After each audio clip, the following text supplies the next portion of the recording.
sampah itu menjadi persoalan yang tidak pernah berhenti. Ya, betul. Nah, memang sampah itu baik.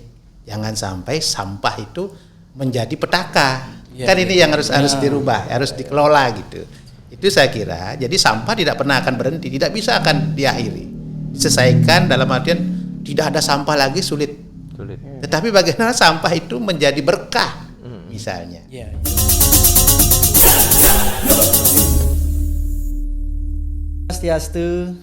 Swastiastu. Selamat datang di podcast Bali Era Baru para narasumber.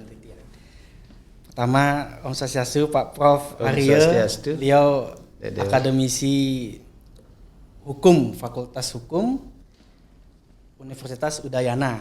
Nah, niki udah yang kedua kali makin tiang undang niki Prof. Terima kasih sudah selalu siap hadir menjadi narasumber. Oke. Selamat datang juga Bliwayan Bali. Nah, niki penggiat lingkungan dari Sukawati.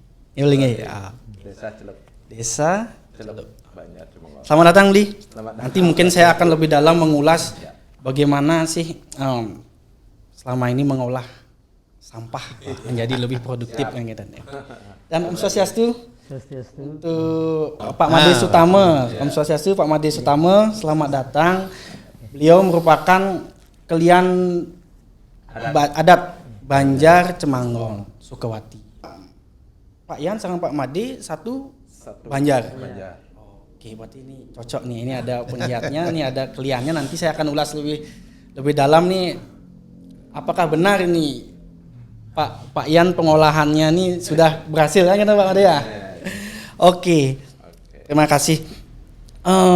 Kita selama ini kan sering mendengar sampah itu menjadi sebuah fenomena yang masalah klasik yang selalu tidak pernah dapat solusi. Seperti ya baru-baru ini saya sempat bermain ke Serangan, nah ini kan tempat wisata. Tapi saya melihat ada tumpukan sampah yang begitu tinggi seperti gunung dan baunya yang sangat mengganggu. Padahal itu tempat wisata. Nah ini kan sebuah masalah yang sudah sangat lama, mungkin beberapa dekade sudah kita rasakan. Om Swastiastu. Terima kasih kepada Bali Era Baru Channel ya, yang lagi mengundang saya untuk bersama-sama berdiskusi di dalam mendiskusikan persoalan-persoalan yang lagi aktual di Bali. Salah satunya saat ini adalah persoalan sampah. Tadi sudah disampaikan oleh Dewa bahwa sampah itu menjadi persoalan yang tidak pernah berhenti. Ya, betul. Nah, memang sampah itu kalau dari konsepnya itu adalah hasil sisa kegiatan manusia ataupun alam. Gitu ya. Nah, karena manusia terus bekerja, alam terus bekerja, tentu ini sampah tidak pernah berhenti juga, pasti akan dihasilkan. Nah, tinggal sekarang bagaimana mengelola sampah itu secara baik. Jangan sampai sampah itu menjadi petaka. Kan ini yang harus dirubah, harus dikelola gitu. Itu saya kira. Jadi sampah tidak pernah akan berhenti, tidak bisa akan diakhiri. Diselesaikan dalam artian tidak ada sampah lagi sulit. Tetapi bagaimana sampah itu menjadi berkah misalnya.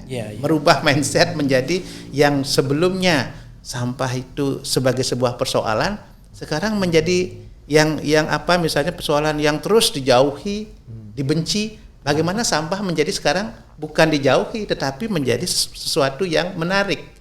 Karena ada paradigma harus dibangun, paradigma harus digeser. Nah, dalam kaitan ini memang pengelolaan sampah secara kebijakan, aturan begitu, baik pemerintah pusat, pemerintah provinsi Bali, pemerintah kabupaten terus sudah bergerak ini, menghasilkan berbagai produk hukum. Sebagai contoh misalnya, kalau pemerintah pusat ada Undang-Undang Nomor 18 Tahun 2008 tentang pengelolaan sampah. Nah ini ada lagi Permen LH lagi ya, bagaimana pengelolaan sampah dengan 3R-nya atau dengan pengelolaan berbasis bank sampah, ada sudah kebijakan itu. Termasuk di pemerintah Provinsi Bali. Pemerintah Provinsi Bali sudah ada Perda 5 2011 tentang pengelolaan sampah. Khusus pasal 13 dan 12 dan 13-nya. bagaimana pengolahan sampah berbasis sumber. Itu sudah ada perintah itu dalam Perda. Hanya baru tahun 2019 ini dengan Pergub 47 baru ini ada kebijakan yang masif, kebijakan yang betul-betul berpihak bagaimana pengelolaan sampah berbasis sumber. Itu. Nah, demikian juga ada dilahirkan keputusan Gubernur 381. Demikian juga instruksi gubernur, banyak ini dalam pengolahan sampah, dan membumikan bagaimana pengolahan sampah itu tidak hanya menjadi kebijakan yang terus mengawang-awang oleh pemerintah saja, tetapi sekarang dengan peraturan gubernur ya 47 2019 sudah begitu, keputusan gubernur 381 tahun 2021 dan lain sebagainya, sekarang didekatkan pada sumbernya, di mana sumber timbulan sampah, lahirnya sampah itu adalah di desa, kelurahan, dan desa adat. Oke. Prof, saya potong Prof. Ya. Jadi kita sudah tahu sumber sampah itu kan sudah tahu kita tempatnya di mana. Kalau saya melihat pasar itu kan sebagai sumber salah satu sumber sampah. Nah, sedangkan di sana ini ada pergub tentang pembatasan penggunaan plastik. Tapi di pasar tradisional masih sering saya lihat pedagang di sana ataupun pembeli di sana masih menggunakan plastik. Nah, ini kan bertentangan dengan pergub. Nah, sedangkan pergubnya ada tapi masih ada menggunakan. Nah, itu gimana Prof? Itu kan tanda tanya nih buat kita. Nah, ini kembali kepada kesadaran. Aturan itu adalah seperti Roskopon menyatakan teorinya ini ya, sarana rekayasa masyarakat. Ya, social sting gitu ya. Jadi hukum itu dibuatkan untuk merekayasa perilaku masyarakat untuk tujuan yang lebih baik. Nah, persoalannya sekarang masyarakat mau nggak? Nah, ini berarti kembali ke kesadaran masyarakatnya. Membutuhkan waktu lah sebuah proses, tidak serta-merta membuat aturan besok harus ini. Nah, itu tentunya kan kembali karena merubah perilaku yang sudah nyaman ya, dengan kebiasaan-kebiasaan sekarang dijadikan di arah yang lebih bagus begitu ya. Dari hukum itu tentu tidak mudah seperti membalikkan tangan begitu. Ini sebuah proses membutuhkan kerjasama bersama, membutuhkan kesadaran bersama untuk bisa mentaati aturan tersebut. Begitu. Berarti perlunya adanya dalam bagaimana sampah ini yang menjadi masalah, tapi sekarang bisa kita rubah menjadi sebuah produk yang bermanfaat. Nah, kalau untuk kita berbicara tentang produk sampah yang bermanfaat. Nah, ini kita ada narasumber Pak Wayan Balik Mustiana. Ini Bapak ini lagi viral-viralnya nih Pak. Tentang metode pengolahan sampah organik. Nah, jadi ini saya melihat lubang itu. Nah, coba Pak Wayan Balik menceritakan sedikit bagaimana itu proses pengolahan sampahnya. Silakan. Proses itu yang Wayan Balik sangat senang sekali dapat undangan dari Bali Era Baru Channel ini.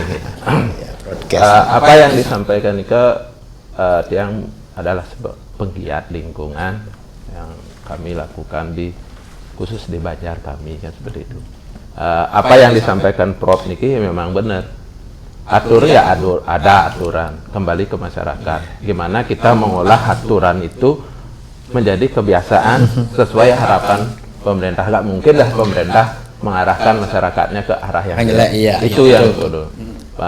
Terus kami sebagai penggiat di lingkungan di Banjar Cemenggon khususnya mengolah apa yang menjadi keinginan pemerintah, bukan untuk siapa, untuk kita sendiri. Kita kembali yang seperti dibicarakan tadi, kok jadi momok sampah ini sekarang. Ya, contohkan, andaikan ini senjata. Bila mana senjata itu senjata tajam. Senjata bila sampai menjadi kriminal, yang salah apa? Yang membuat bahaya siapa? Kita kan, pelakunya kan betul. Dari itu kami di Cemenggon mengulas lagi apa yang menjadi keputusan dari gubernur, apa aturan-aturan imbauan, dan karena kentalnya di Bali adalah desa adat. Desa adat kami implementasikan di desa adat, aturan adat. Kalau udah adat di Bali, siapapun ikut kan. Mungkin lebih taat terhadap hukum adat daripada hukum. Tidak dulu kemungkinan. Dan dari itu kami, ini sampah siapa? Pertanyaan dulu. Oke. Ini sampah siapa? Yang nyampah siapa? Banyak pertanyaan di kita dulu. Yang nyampah kita, yang kita tuntut pemerintah. Iya, betul. Itu sering terjadi itu. Itu sering terjadi. Sampah kita tidak diangkut oleh petugas. Ini gang-gang kita kotor, kita yang mengkotor. Jadi pemandangan yang sangat jorok sekali di depan mulut gang itu. Dari situ kami, sampai kapan sih kita harus seperti ini? Sampah kita yang kita tuntut orang lain. Yuk kita bergerak. Dulu kami bercerita sedikit, dulu orang tua kita punya tebel yang khusus untuk menangani sampah-sampah yang dia hasilkan setiap hari di rumah. Dari 100% sampah itu, sadar nggak kita? 70% itu adalah sampah organik yang kita bisa olah di rumah. Itu yang kita olah di rumah, jangan bawa ke ujung gang lagi atau lain sebagainya. Kita olah di sana. Kita di sana kita temukan, kalau sekarang tempat udah nggak ada. Tebo kita yang dulu ada, sekarang udah jadi garasi. Itulah. Udah jadi garasi. Akhirnya kami kalau nggak ada yang ke samping, kita bikin ke bawah. Kita sebut dari di sana adalah tebo modern. Tebo modern. Kita update tebo kakek moyang kita dulu. Kalau dulu ya buang aja di sana. Karena yang dominan adalah sampah organik. Sekarang yang mendominan adalah sampah plastik. Oke. Berarti kan yang selama ini dibuang di tebe modern ini adalah sampah-sampah organik. Sedangkan sampah non organiknya itu di bank sampah. Oh, ada bank sampah lagi. Berarti ada dua metode dalam pengolahan sampah. Ada pengolahan sampah organik dan non organik. Di sini kami setelah itu ya, kami di Cemenggon bikin pola namanya pesan PD. Pesan PD itu penanganan sampah mandiri pedesaan. Mandiri dia mandiri, tidak memerlukan teruk penjemput lagi atau lain. Ya mandiri, secara mandiri semua warga melakukan di rumahnya masing-masing. Seperti itu kita mandiri. Kenapa pedesaan? Jangan berpikir kita ada di sana desa itu desa dan kota, tidak. Cenderungnya ke desa adat. Ke desa adatnya ya. Desa adat karena desa adat seperti yang tadi punya aturan, punya wewidangan, punya yang memang bisa diatur. Kalau desa adat mengeluarkan aturan, satu pekraman pun nggak berani, pasti dia taat. Seperti itu. Nah, karena dari kekuatan itulah kita pakai desa adat, karena di sana kami sebut pesan PD, pengelolaan sampah mandiri pedesaan. Desa adatnya kita ambil. Yang ciri khas khususnya adalah tebo modern. Di sana ada pesan PD itu ada 4 syarat yang harus. Yang pertama harus ada tebo di rumah warga masing-masing. Dan kedua harus ada bank sampah aktif. Bank sampah aktif ya di suatu desa adat. Harus ada bank sampah. Berarti setiap desa adat wajib punya ada bank sampah. Ya, ada bank sampah. Terus yang ketiga harus ada sampah dadakan. Sekarang nggak kita sampah dadakan itu punya hajatan di rumah, mecaru atau lain sebagainya. Ada yang di Pura Kayangan 3, ada yang Priang. Ada kegiatan-kegiatan adat, ada sama dadaan itu tidak mungkin masuk ke rumah warga masing-masing. Peran desa adat lah muncul di sana. Peran desa adat muncul, bikin seperti bak komposter di sana. Bak komposter di sana, semua sampah organik masuk ke sana. Terus yang keempat apa? Adalah sampah residu. Yang residu itu ada 2. Ini uniknya kita di Bali. Residu yang memang kita anggap B3, bahan berbahaya atau lain. Ada di sana sampah letah. Sampah letah. Mungkin seperti apa itu sampah letah? Ini saya cuma dengar nih. Ini uniknya kita di Bali, sampah letah. tidak ada kematian. Oh iya. Ada pengabaian. Kemana bawa sampahnya? Semua orang tidak akan mau terima. Iya. Di sana kita bikin suatu bak yang memang khusus untuk menampung sampah-sampah seperti itu, biar tempat istirahat terakhir kita tidak kotor dengan lagi orang kalau meninggal bajunya semua ditanam di sana. Iya betul. Setelah ngabian sekarang diangkat, akhirnya tempat istirahat kita kotori sendiri. Apa waktu masih punya kita munjung atau lain sebagainya, kita nggak pakai tekor lagi, kita pakai plastik atau lain sebagainya, itu kita sebut sampah letah. Dan sampah residu yang kami sebut tadi adalah sampah seperti pempes, pembalut. Siapa yang mau seperti itu? Nggak mau ya. Makanya di pesan PD itu harus ada seperti itu. Dia harus bertanggung jawab dengan sampahnya sendiri. Kami bikin seperti halte. Setiap 5 menit ada di ujung-ujung gang untuk pengangkutannya itu ya. Pengangkutan, dan warga membuangnya ke bak carry-nya itu, bak mobil pengangkut itu, dia buang sendiri. Oh, artinya masyarakat di sana sudah paham ya dengan waktu kapan akan ada pengambilan. Paham. Karena sudah menjadi kebiasaan bagi mereka. Karena kami per tanggal April 2021 kami udah putus tidak menggunakan truk lagi. Kita sudah berjalan 9 bulan ini. Astongkare tidak ada, ya walaupun ada permasalahan tapi tidak signifikan sekali. Udah bergerak di sana, dan masyarakat pun kita mengajak. Ini masyarakat ini kamu yang punya sampah ini loh. Kamu ya kalau organik buang ke Tebel, non organik kita bawa ke bank sampah. Kalau residu kita setiap minggu pagi jam 5 kami sama tim ada Serina Bali apa tuh kami pakai dulu, ada panggilan residu masyarakat sendiri datang dia buang, jam ini di gang saya. Kalau dia misalkan lambat, sekarang dia di sana karena kami ada Serina, dia datang ke sana lagi. Atau dia nelpon, kami ada ini, dia nelpon. Oke, terima kasih Beli Wayan. Ini apa namanya sesuatu ide yang luar biasa, yang sebenarnya sangat perlu dicontoh. Oke, nah ini untuk lebih memastikan apakah benar disampaikan Beli Wayan, kita langsung ke Pak Kliannya nih. Untuk memastikan. Pak Klian, Pak Made Sutama, Klian adat Banjar Cemenggon. Nah, menurut Pak Klian dengan semenjak berdirinya niki kronologisnya semestinya Pak Malik menceritakan panjang sekali. Panjang, bahkan dari tahun 2011 sampai mulai dalam bentuk Forum Peduli Lingkungan, berlanjut ke penggiat, makin berlanjut ke BPS.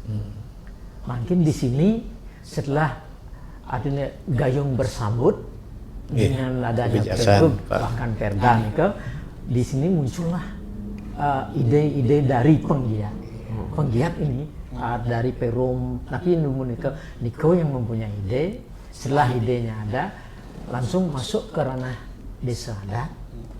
Kita yang di Banjar Adat selaku eksekutor, yang di desa dados sering desa Niko dados pemikir, artinya napi-napi yang perlu sarana prasarana nanti dipikirkan.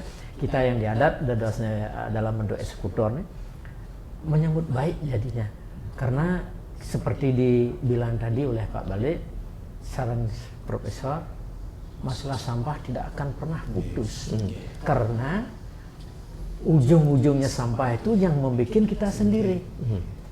Kapan kita tidak bisa buat sampah? Pasti ada sampah. Termasuk pakaian nanti sampah. Bahkan kita pun nanti sampah. Sampah. Dengan berdirinya makin BPS niki, karena niki sampun bersinergi dengan desa adat, bahkan di desa adat kami pun sudah wonten pararem. Dibentuk pararem pun khusus sudah dibentuk. Berarti memang ada program khusus untuk pengolahan sampah. Mudah dibentuk itu sudah ada. Bahkan Pak Baliknya udah bisa bawa. Nah, dengan itu makin sinergi adat desa adat dengan desa dalar dinas, dalar penggiat bersinergi. Bagaimana kita nantinya biar kita bisa menyatukan visi dan misi tentang pembikinan biopori yang bentuknya sepeng. Sepeng dalam bentuk lubang besar. Yang biopori sekarang ini kan hanya ada yang 1 meter. Bioporinya banyak kan. Ini kalau niki biopori niki bentuk sepeng dalam bentuk sampai 80 atau 1 meter diameter dengan kedalaman maksimal atau 3 meter. 3 meter di sana seperti Pak Balik bilang tadi, khusus menampung sampah-sampah organik. Oh iya, sisa makanan. Berarti ini yang biopori ini akan ditujukan kepada setiap rumah tangga, setiap rumah berarti. Itu khusus untuk mengolah sampah-sampah organik, sisa-sisa makanan harian itu. Setiap rumah memerlukan itu 2 lubang biopori. Karena niki dalam 1 lubang seandainya penuh 1,5 tahun, maaf balik ya nyampe. 1,5 tahun seperti saya sendiri punya, sudah 1,5 tahun belum penuh. Kalau rumah saya kecil cuma 2 are, sudah berarti Agustus 20, mungkin belum penuh.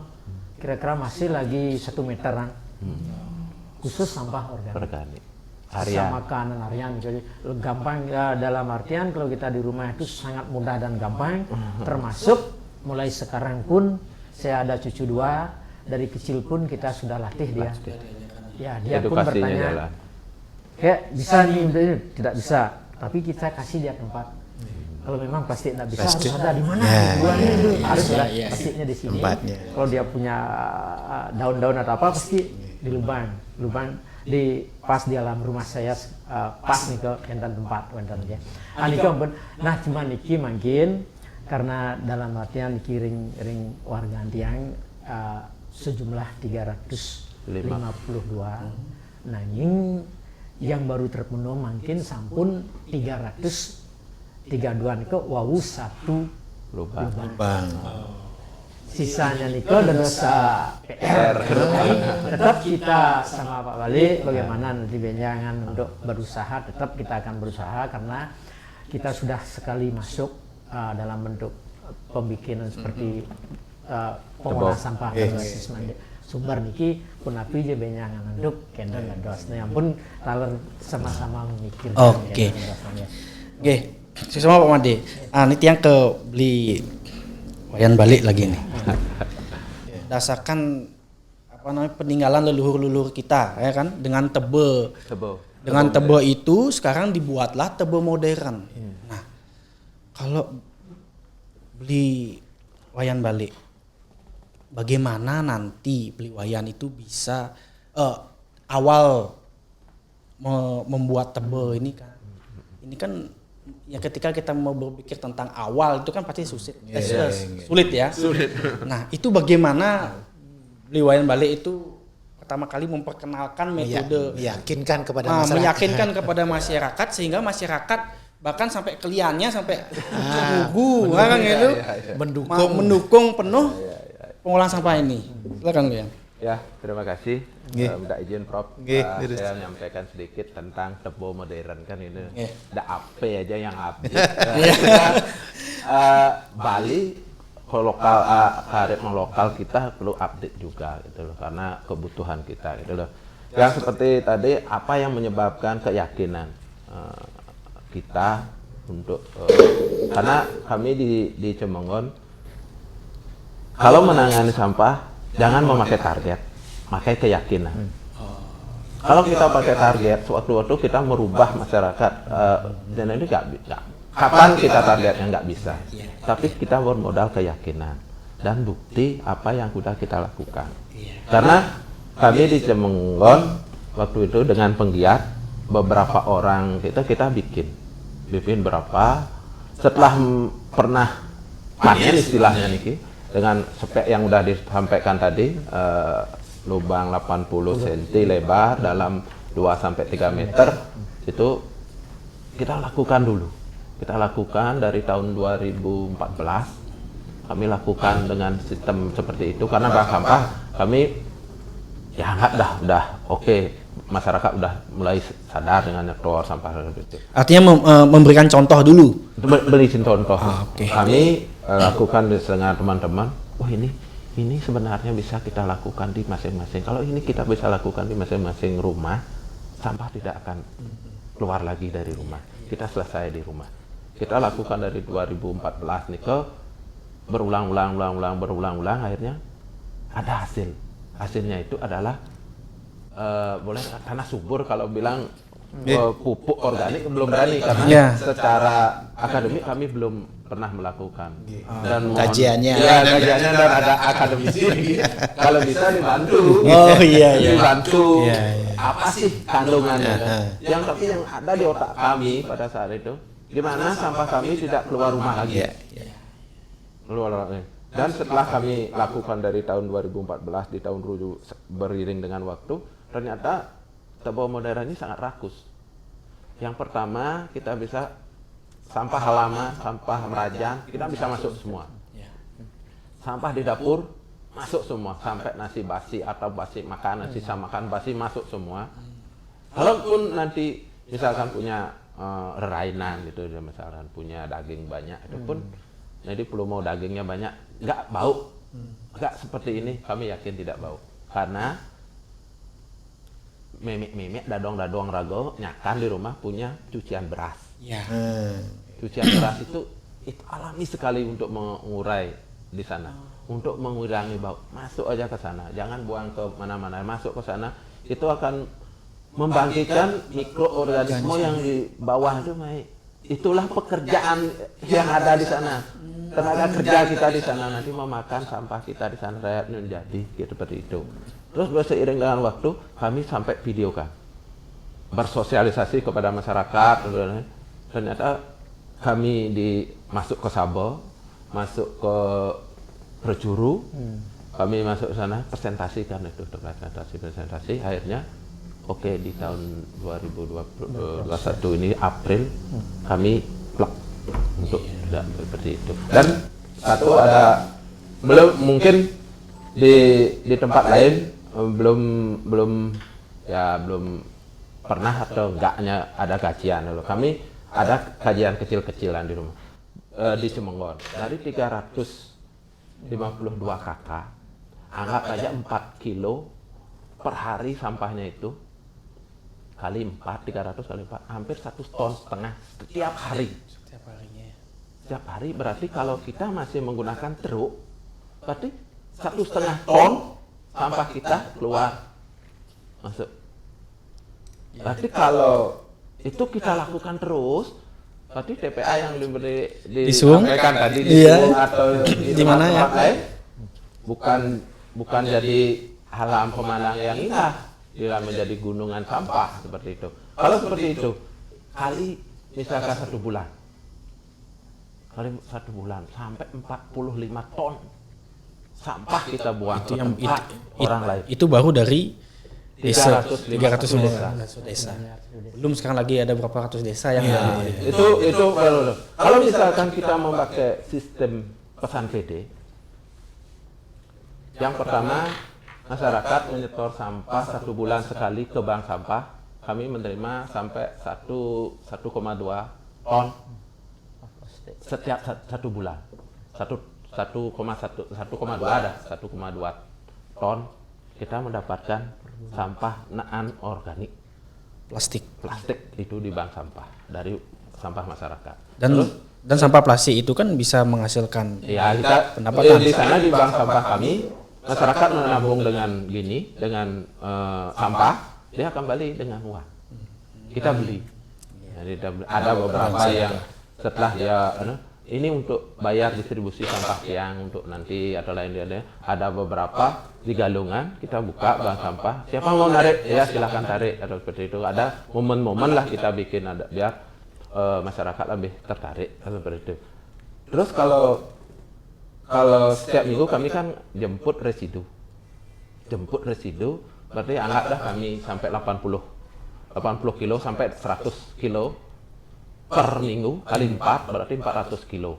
Anggaplah 500 tambah 1,2 ton berarti setiap bulan kami cuma 1 ton itu cuma kami kumpulkan 1 ton dari 45 ton sampah. 1 bulan kami cuma kumpulkan 1 ton, 1 ton, 7. Berapa puluh ton lagi yang bisa Itu kita bisa kurangi dengan seperti ini. Dan dari 1,7 ton itu 1,2-nya kembali bisa dinikmati oleh masyarakat. Yang kita buang ulah 400 kilo aja ke TPA. Kalau misalkan warga semua atau Banjar bisa seperti melakukan ini, saya yakin gunungan sampah yang ada nggak akan ada. Oke, terima kasih Beli Wayan. Oke, saya mau ke Prof Arya nih sebagai akademisi. Bagaimana Prof? Tadi sudah banyak dijelaskan oleh narasumber kita nih penggiat sampah. Nah ini saya sebagai masyarakat, sebagai anak muda tuh bangga. Artinya ternyata di Bali ini dengan kearifan lokalnya bisa menghasilkan sebuah metode pengolahan sampah yang luar biasa. Nah ini kan sebenarnya bisa dicontoh oleh pemerintah kita. Nah, kalau menurut Prof bagaimana? Apakah bisa mungkin nanti itu bisa menjadi metode yang ditemukan oleh Beli Wayan dan di desa adat Cemanggon ini bisa ada regulasinya mungkin nanti diterapkan di setiap desa. Silakan Prof. Baik, terima kasih. Jadi menarik sekali ya. Sebuah testimoni dan pembenaran dan klarifikasi juga dari Pak kliennya ya sekaligus. Pertama saya melihat ini ada sebuah kerja tulus dan serius dari warga Cemenggon bagaimana menangani persoalan sampah dan membangun kesadaran masyarakat. Nah, ini penting karena kenapa? Karena kalau tidak dari diri sendiri atau diri sendiri itu persoalan sampah tidak akan pernah selesai. Karena dia tumbuh seiring dengan perkembangan penduduk dan pola konsumsi yang bersangkutan. Itu. Nah, tadi menarik ada sampah leteh, pengelolaan dan lain sebagainya itu menarik sekali. Pokoknya sampah bagaimana bisa tertangani. Nah, memang hanya metode yang tadi diinformasikan itu tentu itu dalam pandangan saya tidak semuanya bisa dilaksanakan serta-merta. Kenapa gitu ya? Misalnya saja di perkotaan begitu ya, di kawasan-kawasan begitu yang kawasan pertokoan kan menghasilkan sampah juga. Tentu pola seperti itu perlu dimodifikasi dengan cara lain ya. Demikian juga yang sekarang perumahan dengan 60 meter begitu. Semua pakai paping. Gimana ini membuat? Jangankan buat lubang sampah, lubang untuk sepiteng aja juga sulit begitu kan. Nah, itu. Dan juga kondisi tanah. Kondisi tanah di daerah pegunungan mungkin tepat. Karena serapan airnya tidak naik ini. Nah, kalau di daerah-daerah yang pesisir yang rendah nih kan. Rendah, ini kan pasti ada tekanan air naik intinya. Itu kan itu juga harus dipertimbangkan kan begitu. Tapi memang sekarang di perkotaan hampir seide dengan pola ini ada namanya TPS 3R. Nah, ini yang dikembangkan oleh sekarang pemerintah ya, sedang dikembangkan, dibangun termasuk sampai di desa. Tempat pengolahan sampah ya, TPS R3R itu reduce mengurangi, reuse dan recycle. Jadi mengurangi reduce-nya, reuse menggunakan ulang ya, dan recycle mendaur ulang lagi. Nah, ini dan di TPS 3R itu ada mesin langsung. Mesin pencacahnya. Nah, tapi untuk ini organiknya ya, pencacahnya dan ada pengayaknya gitu. Nah, ini dijadikan kompos juga. Gitu. Nah, persoalannya tadi menarik. Ini mestinya semangat dari warga Bali ya dengan menghidupkan kearifan-kearifan lokal. Dulu memang ada Trimandala. Kalau ini kan Niste Mandala, anggaplah tempat pembuangan sampah itu. Dulu yang horizontal gitu, dibuang aja. Memang ada di desa-desa ada itu wilayah tebe gitu istilahnya. Itu memang dibuang di sampah begitu saja, itu akan menjadi humus dan lain sebagainya. Tapi karena sekarang kondisinya ini, karena lahan semakin sempit, dengan pola lubang begitu, biopori biopori mungkin pokoknya lubang membuat lubang sampah lah di sana dengan dan akhirnya itu kan sanitasi landfill istilah polanya. Jadi ditumpuk-tumpuk kasih tanah dikit gitu, nanti akan menjadi humus pupuk itu. Nah, tinggal sekarang memang kita perlu challenge ini, perlu tantang ini akademisi terutama ahli-ahli peneliti terhadap kandungan sampah itu. Nah, desa-desa misalnya ini dengan berbagai hasil dari sampah organik. Ada dari misalnya selepan, busung, sudah begitu sisa-sisa makanan, sudah begitu buah-buahan dan lain sebagainya masuk di sana. Kandungannya apa sih di situ? Nah, kalau ini bisa berkorelasi dengan kebutuhan pupuk untuk pertanian, nah ini kan bisa menjadi kenapa harus mendatangkan dari pupuk dari lain lagi kan? Kan bisa dioptimalkan. Jadi hilirnya menjadi selesai gitu. Hilirnya menjadi selesai. Nah, ini perlu ada edukasi. Misalnya saja, kalau nanti membuat kandungan, kalau mohon maaf kalau yang kimia itu kan NPK itu. Urea dan lain sebagainya sejenisnya itu kan. Nah, itu dibutuhkan. Nah, kira-kira kebutuhan dalam konteks mengembangkan pertanian organik begitu ya. Kebutuhan untuk menyuburkan tanah di sawah. Terus untuk ini apa yang dibutuhkan? Ini skalanya ini. Nanti kalau ini skala lagi, kalau untuk kecari karena itu bersih, apa perlu lagi ada upacara tertentu misalnya kan? Karena bekas sisa-sisa. Karena ini kan anggaplah sampah itu menjadi yang bermanfaat. Misalnya saja perayasi itu yang begitulah. Kan tidak harus sulit-sulit begitu. Tapi sederhana ada niat di situ yang diwujudkan dengan ini misalnya sehingga pikiran itu menjadi positif. Bahwa sampah hasil dari proses di rumah tangga ini mengandung unsur yang dibutuhkan untuk pertanian, menyuburkan tanah, kan? Terutama pH itu biasanya, pH-nya, terus bagaimana menyuburkan ini, dan pikirannya bahwa dengan sedikit tirte begitu, ini menjadi suci karena dibawa ke sawah lagi. Ini kan skala pendekatannya. Akhirnya positif dan niat dengan yang positif, akhirnya hasilnya menjadi positif. Nah, tetapi unsur kandungannya itu kan tuntutan dari akademisi. Silakan. Nah, kalau bisa diintervensi, ternyata untuk unsur yang dibutuhkan misalnya unsur apa gitu dari pertanian organik. Sampah ini kurang. Terus ada lagi misalnya tumbuhan lain bisa dicampur di situ untuk menumbuhkan kandungan yang dibutuhkan untuk di persawahan itu kan luar biasa. Akhirnya pupuk itu bernilai ekonomis. Tinggal mengemas saja nantinya. Hal begitu. Nah, apalagi sudah ada pengelolanya dan ini tampaknya Pergub 47 47 2019 termasuk keputusan Gubernur 381 bagaimana pengelolaan sampah di desa, kelurahan dan desa adat ini sudah berjalan di desa adat Cemengon ini. Karena Praram sudah muncul. Dan Praram itu hukum masyarakat itu yang sangat-sangat disegani oleh masyarakat dengan sanksi sosialnya. Nah, memang ini harapan dari pemerintah ya, dari Pak Gubernur beserta jajarannya, Pak Sekda, Kepala Dinas Kehutanan Lingkungan Hidup, termasuk juga dari Ibu Putri ya sebagai pimpinan Peikatan Kerama Istri itu. Beliau tetap dengan getolnya mensosialisasikan, ayo ini bangun ini. Sampah ini persoalan yang dari dulu persoalan bisa menjadi berkah. Nah, apalagi terbangun sambil membersihkan alam.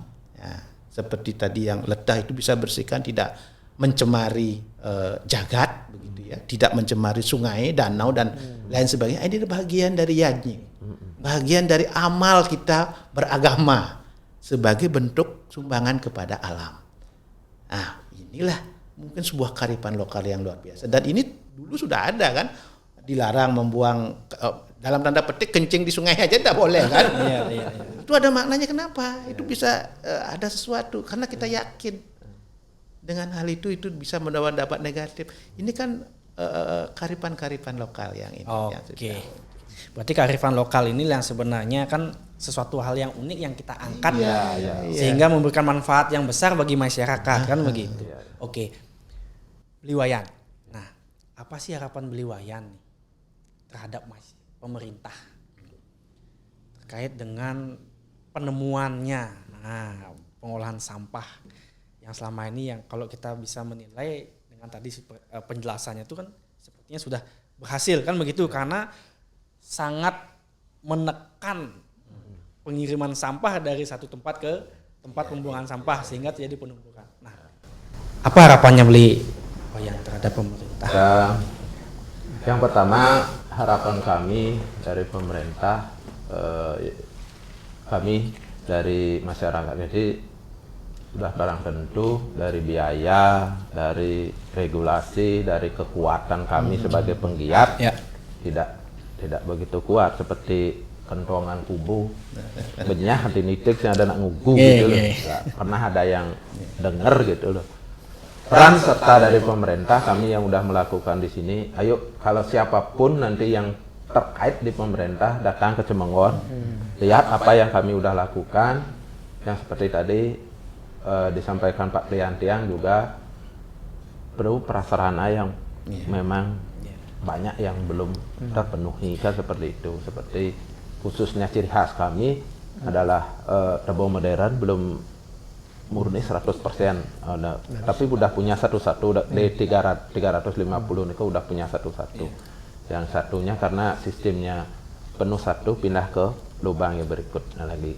Yang setelah penuh satu niki cukup, nanti setelah ini penuh lagi ini siapannya kita dapatkan itu seperti itu untuk memenuhi satu ini. Itu harapan kami dari pemerintah biar kami tidak dibilang membohong atau lain sebagainya. Silahkan datang ke Cemengon, kami udah punya prarem, penggiat dan badan yang mengelola sampah itu udah ada seperti itu.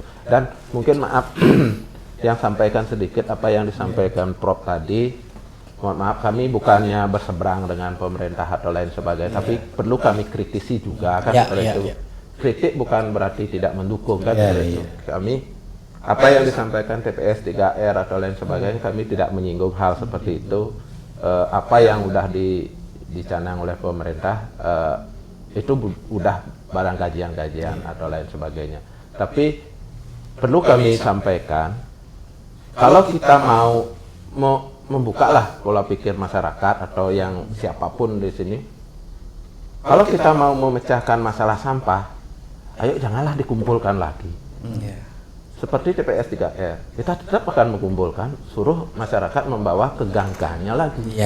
Kita jadikan satu tempat di sana belum biaya mesin atau lain. Kami tidak tahu hal seperti itu.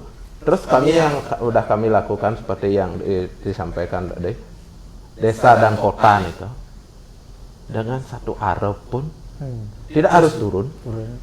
Kita nanti ada. Kalau yang menyampaikan biar gak kata-kata aja datang ke Cemengon dengan rumah satu arah kami turun 50 cm naik 80 kalau nggak salah 80 kami sekat lagi 2 itu rumah satu arah 6 bulan sekali dia menghasilkan pupuk. Itu kami bisa jamin dan hasilnya pun ada seperti itu. Tidak nanti ini mengganggu enggak mengganggu. Kalau rumah satu arah yang bisa ditanam apa? Bonsai. Enggak mungkin dia bisa menanam kebun atau yang pohon yang pasti volume sampahnya otomatis kecil. Yang banyak adalah sisa makanan dapur. Itu lebih cepat terurai. Paling canang atau lain sisa upacara seperti itu. Dan kami sudah lakukan di Cemengon dengan ya rumahnya tidak bisa kami lakukan. Dan keuntungan yang lain kami bisa lakukan seperti Pak Klian tadi sampaikan, kita edukasinya siapa yang mengedukasi ke masyarakat? TPS 3R yang selama ini tim edukasinya ke masyarakat siapa? Itu yang perlu tanyakan juga. Pernah nggak mengkaji volume sampah yang ada di warga itu kalau mendirikan satu TPS 3R berapa lahan yang harus disiapkan? Kami misalkan di Celuk ada hampir 2.000 kakak. Dengan satu TPS cukup nggak? Nggak mungkin. nggak mungkin cukup dengan itu, atau berapa arel nanti, apa di sekitarnya nggak komplain atau lain sebagainya kalau seperti itu. Dan kalau kami lakukan tebo modern ini tidak di kota atau di desa, sangat layak. Bisa ya? Bisa, sangat layak. Dan kami ada di Tegasari Tonjo. Ya. Tegasari, dan bank sampahnya itu bara loh. Bagus bank sampahnya, kita kerjasama dengan dia bikin seperti klaster. Ada satu perumahan, dia bikin ruang terbuka satu area. Nanti tempat kumpul di sana ada tebo modern, kita modif bisa pakai tempat ngobrol ini bisa. Oh, enggak. Ada nanti saya lihatin fotonya, dia punya fotonya, tempat duduk, tempat nongkrong, dia bikin klaster di sana, masyarakat, warga, seperti yang dibilang 70 meter.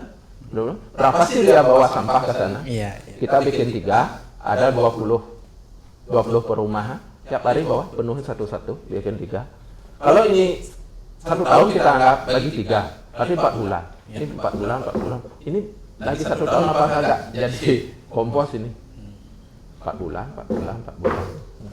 Kompos lagi dah. Angkat. Putar lagi. Seperti itu yang saya sampaikan. Ya, enggak. Memang. Oke. Kami tetap mendukung. Iya. Dukungan ini wujud dukungan kami dari masyarakat, dari pemerintah, apa yang disampaikan. Apa sih tujuan pemerintah yang berbasis sumber sampah mana? Siapa? Di rumah. Seperti yang bilang tadi, 100% sampah itu adalah 70% yang kita bisa olah di rumah. Oke. Karena gini, saya sebagai masyarakat kan juga Prof ya.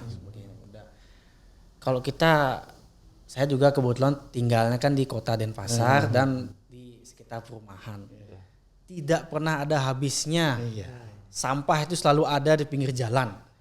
Jadi selama ini kan kalau saya menilai sepertinya ada kesalahan dalam pengolahan sampah yang ada di tempat saya. Mungkin saya tidak tahu itu siapa, kan begitu. Nah, ini mungkin tadi seperti beli Wayan Balik mengatakan memang sepertinya penting, sangat penting ya. Kita tuh langsung di rumah tangga tuh selesai yang namanya sampah.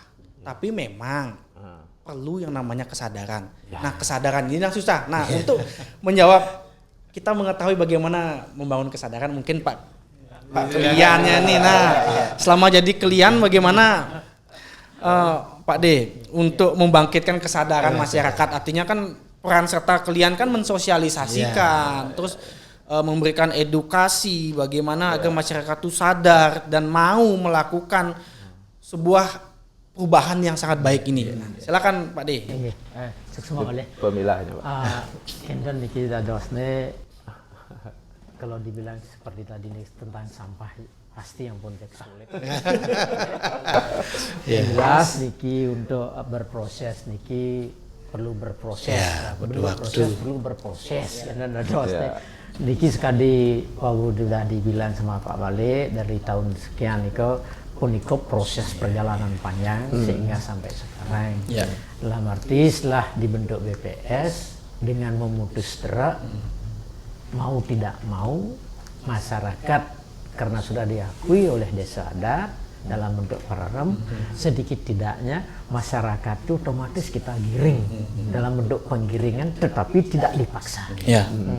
Penggiringan tetap edukasi dari BPS kalau penggiat relawan termasuk banyak ada relawan memang ketol relawan dan relawan yang acung jempol ring BPS yang jujur yang dados pengayah ring ada sukses banget, berterima kasih banyak dengan adanya bentuk pengolahan sampah yang berbasis sumber niki dengan ditemukan recurring sumber. Kalau boleh jebos Pak Balik kembali tiang niki enten pertanyaan burung dijawab. Berawalnya nih ke prosesnya. Oh gitu. Oh berarti lebih memahami nanti Pak Wayan Baliknya lebih. Ke Pak Balik lagi gitu. Berarti Pak Wayan Baliknya yang punya idenya, ini Pak Kliannya yang punya kewenangannya. Yang terjadi Pak Man pertama nih Kalau tidak salah yang ingat karinganya serang Pak Man yang punya pertama lubang ini tahun 2016 kalau tidak salah. Pada saat itu pun yang belum dados pengaya haring pilihan adat, yang sampun merasa tertarik. Tertarik Pak Man, cuman saya belum ada dana. Saya kecil gampang. Pokoknya ini pasti bagus. Kalau nanti saya punya biaya saya bikin sendiri. Belum cetus 2016 kejadiannya Pak Man atau teman kita. Saya sudah dari sana sudah tertarik dengan masuk makin BPS niki kebetulan tiangnya.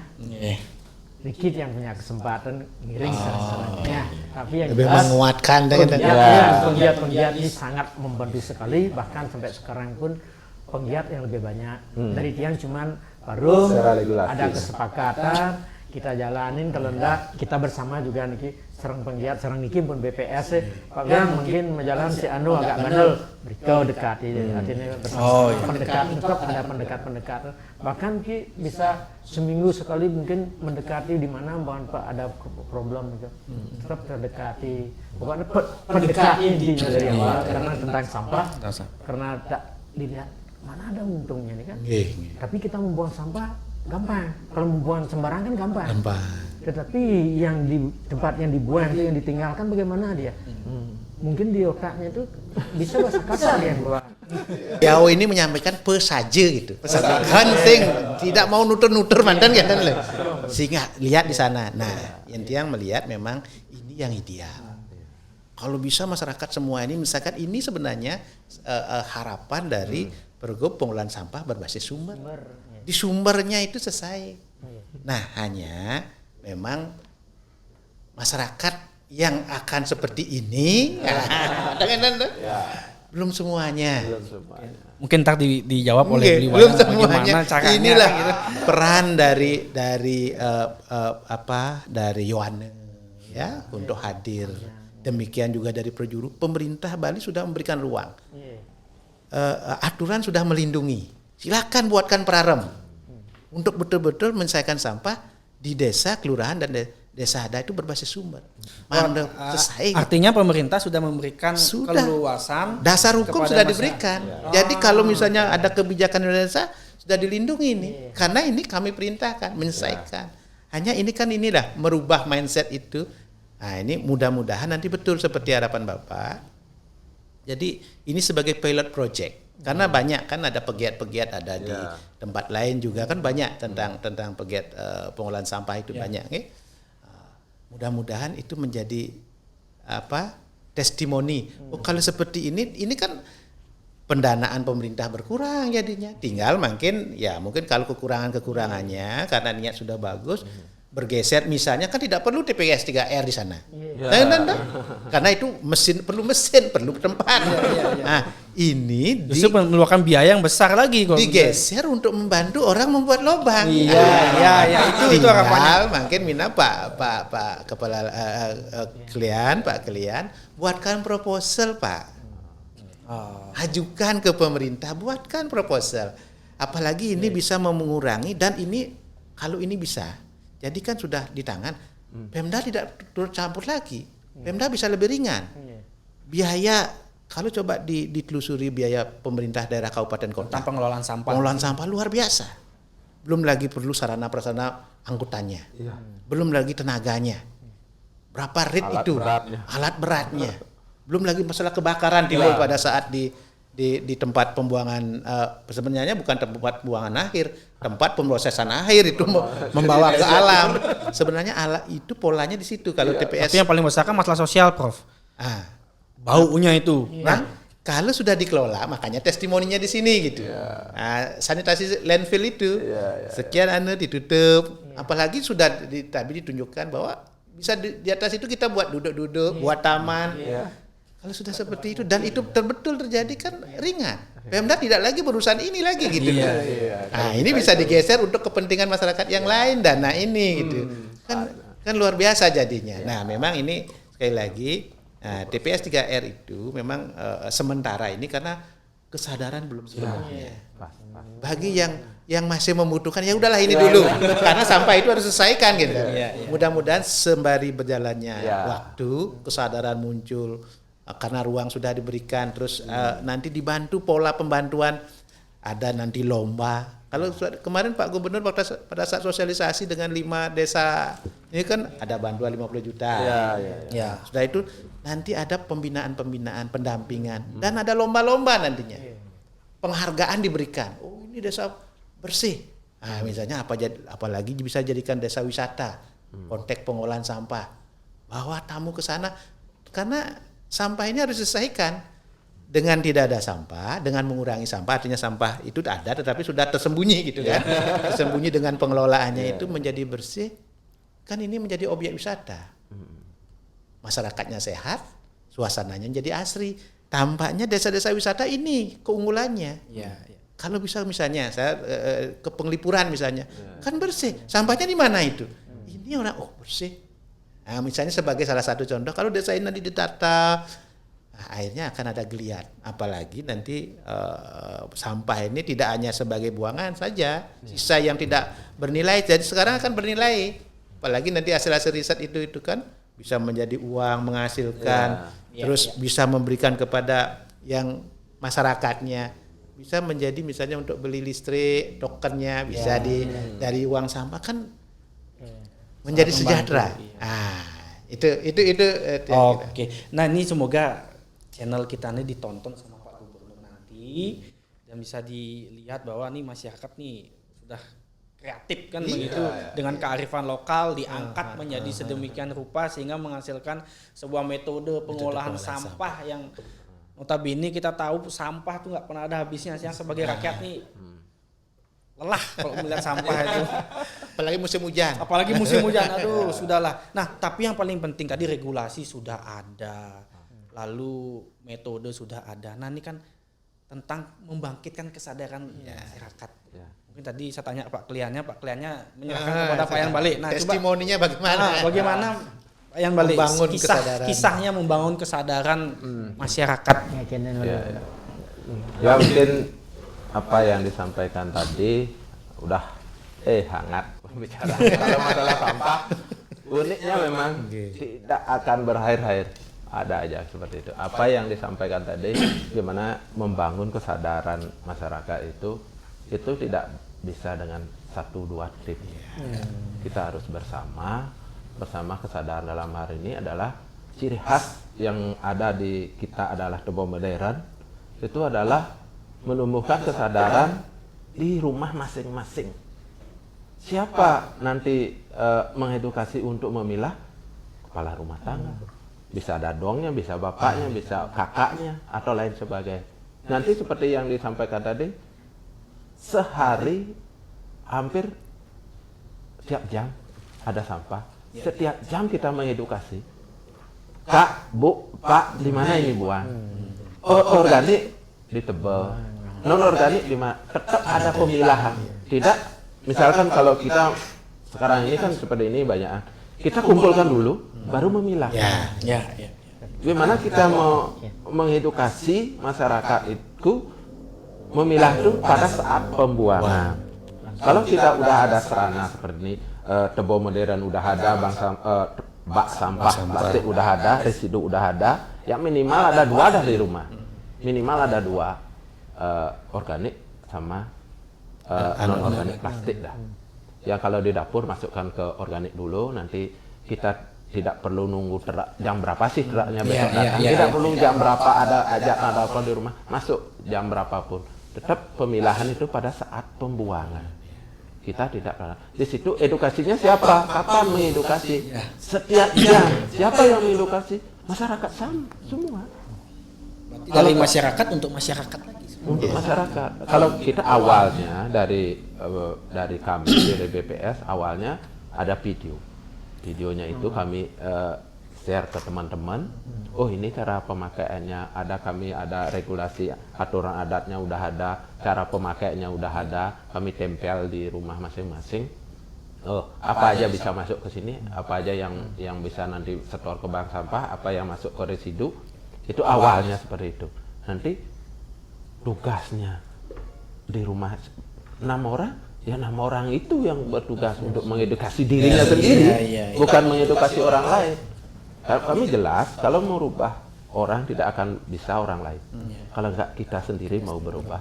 Apa yang mau merubah? Sarana lah kita. Kalau kita misalkan udah ada tebo, masih kita buang sembarangan ke tebo gitu, nanti hasilnya ya angkal cepat penuh. Nanti baunya akan muncul karena tidak ada pemilahan di sana. Itu yang tapi dengan seperti ini dipaksa, digencet, nggak boleh buang itu, ini harus buangnya, ini harus buangnya, ini plastik, oh organik masuk ke tebo, tidak membuat pemandangan jorok di gang-gang lagi. Jam berapa ada sampah, jam segitu bisa buang. Berarti 1 bulan sekali aja kita membawa ke bank sampah seperti itu. Dan apa yang disampaikan sedikit ya, awalnya ini mungkin kami cerita sedikit. Awalnya sekali yang menemukan teman, kalau 2016 itu kami deklarasikan ke teman-teman, oh ini loh tempat sampah yang bagus. Tebu modern. Dia secara tidak sengaja dia mau meninggikan Natar Merajan, dia memerlukan tanah. Dia memerlukan tanah karena tanahnya miring. Akhirnya dia kalau ini digali aja halaman rumah kan jorok. Dia kasih buis, tutup. Dia fungsinya awalnya untuk buang sampah aja karena rumahnya jauh dari jalan raya. Nggak mungkin dah sampah jemput ke sana, dia harus buang. Akhirnya dia buang sembarangan aja sana. Terus kami dari penggiat melihat karena udah nyaman di bank sampah, oh rutinitas edukasinya udah seperti itu, untuk meningkatkan masyarakat biar 100% bisa sampahnya ke bank sampah gimana? Oh ya, harus ada ini. Organiknya udah selesai di rumah. Berarti dia plastik yang jauh makin bank sampah. Seperti itu. Nah, dari situ kami coba sih kita gali ini, kita panen semua, kita pisahkan plastik masuk residu. Akhirnya ini coba selama 1 tahun berapa sih lama sih, berapa bulan sih penuh ini satu. Akhirnya sampai 8 bulan nggak penuh, sampai 10 bulan baru penuh satu. Akhirnya dia punya 2 karena kebutuhan tanahnya banyak. Ini kita gali, kita mulai belum ada 5 bulan ini udah siap panen. Yang sebelumnya? Ya sebelumnya. Berarti kita apakah ini harus panen 4 bulan? Enggak. Kalau masih kita butuh banyak, bisa butuh buang sampah ini, buat apa kita panen? Biarin aja dulu, nanti kata lain. Itu kan biaya juga ada untuk panen. Akhirnya, tapi kalau mendesak sekali ini 4 bulan udah penuh, ini udah kita bisa panen. Udah bisa panen. Akhirnya dari situ kami videokan, kami adakan secara, kalau kita ngomong aja seperti ini secara pukul kubu, belas ada anak kubu dengan visual video, oh ini loh hasilnya, ini loh bergiat akhirnya semakin banyak di teman khususnya di Banjar yang makin tertarik. Kalau Tiang sendiri bikin swadaya, saya dengan utang dikit gitu loh, mungkin karena yakinnya gitu loh, seperti dia yang bilang. Budgetnya berapa itu? Mahal sekali kan? Kalau 1 sampai 800 kita investasi, anggap dah 2 juta, anggap dah kita kan nggak tahu biaya buis, bahan bakunya bisa naik bisa turun, atau biaya tukang galinya kita nggak tahu. Anggap dah 2 juta. Kita bikin ini 2, bukan hitungan bulan, bukan hitungan tahun. Seumur kita ini kita bisa pakai selamanya. Selamanya. Penuh ini pindah ke lubang 1. Ada panennya nih kan. Akhirnya ini udah jadi tanah, kita panen. Kita kosong lagi. Ini kita pindah lagi, bergulir terus. Kita perlu 2 aja. Terus kalau rumah yang kecil, kita bikin bak seperti ini dah. Dalamnya kurang lebih lah 1 meter. 1 meter, gininya tanahnya itu 50 cm kalau nggak salah, 50 cm dikit, biar kalau kita beton semua mikroorganismenya itu nggak bisa tumbuh, nggak bisa tumbuh, dia nggak bisa berkembang. Akhirnya 50 naiknya itu kita bikin, kita sekat lagi 2, kita penuh ini 1, kalau udah penuh pindah ke penuh jadi 1.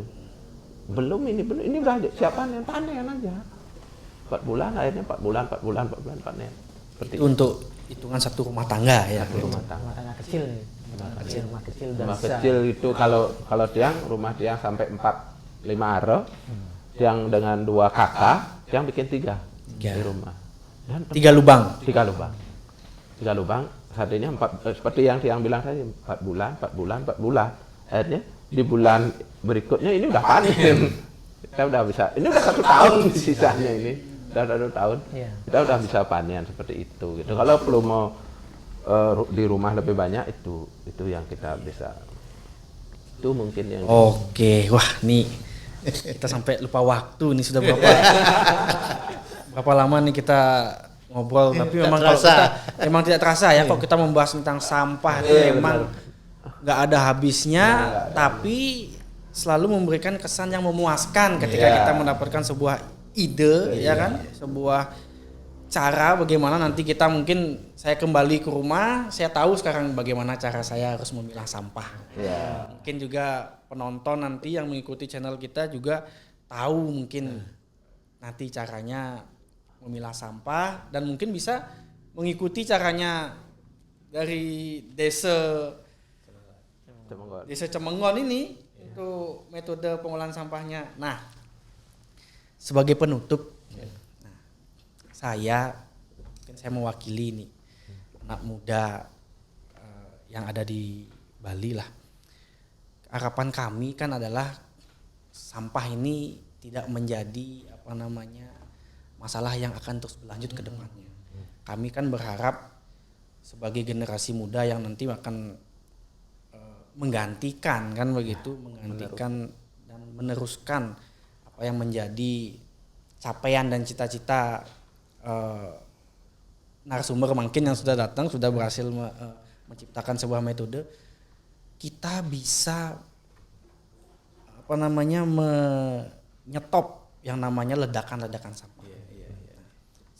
Saya berharap dari pemerintah, semoga pemerintah bisa membuat sebuah regulasi yang lebih lebih sederhana mungkin, yang sebenarnya dalam artian bagaimana sampah itu yang tadi sudah kita bahas bersama, sampah itu biar selesai di rumah tangga tanpa lagi menumpuk-numpuk di depan rumah, di depan gang ataupun di depan rumah.